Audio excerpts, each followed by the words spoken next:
I've done all the things. I've been to I've done drugs, I've done therapy, I've done 12 steps, and I work with clients that do all that stuff now. So I think that there's not a one size fits all answer.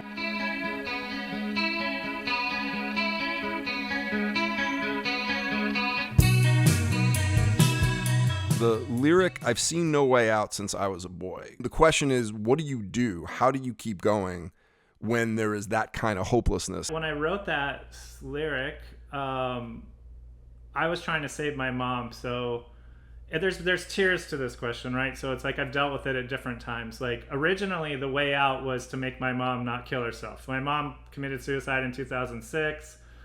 She pulled me aside when I was 18. That was when I was 31 years old. But when I was 18 or 19, Kurt Cobain killed himself, and she had a copy of Time magazine, and she was like, do you know this guy? I know this guy's like a hero of yours.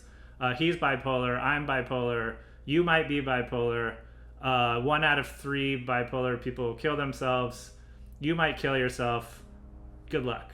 And so I was like, and she had tried to commit suicide when I was 16 and at various other times in my life. And so I've seen no way out since I was a boy. It was really first about keeping her alive. Then when she left Earth when I was 31, it shifted to now I got to take care of myself, and I don't know how to find the way out. And I searched for a lot of different things. I was a philosophy major in college. Music saved my life. The 3 real loves of my life, which were a way out, was first baseball. I was completely, baseball chose me. The best things in my life really have chosen me. I haven't chosen them.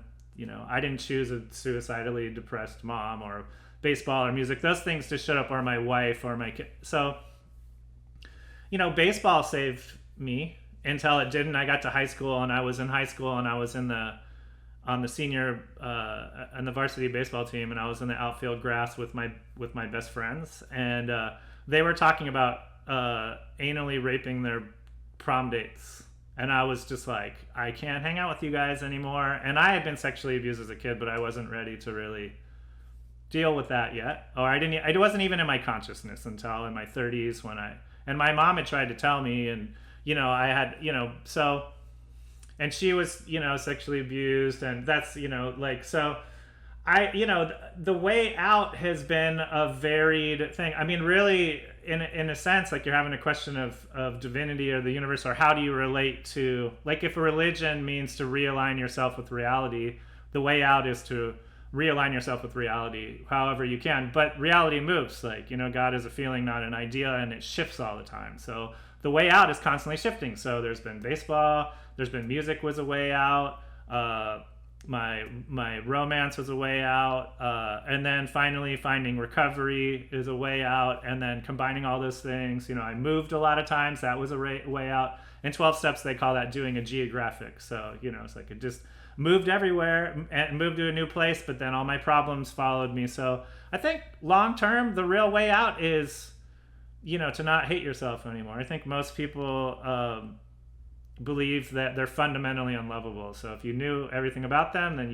you'd have to run away. And I think the real way out for me is to kind of blow up that idea through, through all of those things I discussed, plus going to therapy. Like I've done all the things. I've been to I've done drugs, I've done therapy, I've done 12 steps, and I work with clients that do all that stuff now. So I think that there's not a one size fits all answer. There's just a lot. It's like music, you get into music, you start listening to music, you get into this thing, and it leads to that thing, and you identify with this, or something really heavily influences you for a couple of years, and it doesn't work anymore, and then you come back to it. So that's kind of a circuitous answer, but that's what I got initially. Well, let's if you're okay with it, talk about this idea of being unlovable. I've always, I always bristle at that concept because it implies when people say I'm unlovable. One, I don't like when people are unkind to themselves, but you have to be able to listen to, hey, someone's in pain when they're saying that. But the premise of it is that any of us knows what lovable is. Yeah, what love is, right? Like it's arrogant. Like I get really uncomfortable once people start in a prescriptive way telling me what the universe is or what God is or what I'm like, that's a really arrogant statement. Like our brains are so tiny. So to tell me you're unlovable, I would agree with you. However, I do feel very cautious with that. Like I've read books about therapists working in mental institutions, and someone will be like, the aliens are coming to get me. The worst thing you can do is say, like, there's no aliens. You have to be like, cool, when are they coming? Like, what do they look like? And then, kind of talk to them. And I think when somebody says they're unlovable, the easiest thing to do is to be like, what do you mean? Well, why? And then kind of like to have a conversation, and then, you kind of very quickly get to like, well, do you think I'm unlovable? Like, or like, if I had those experiences, does that make me, or your friend that you love, does that make them unlovable? And you can very quickly kind of pull them out of that, I think.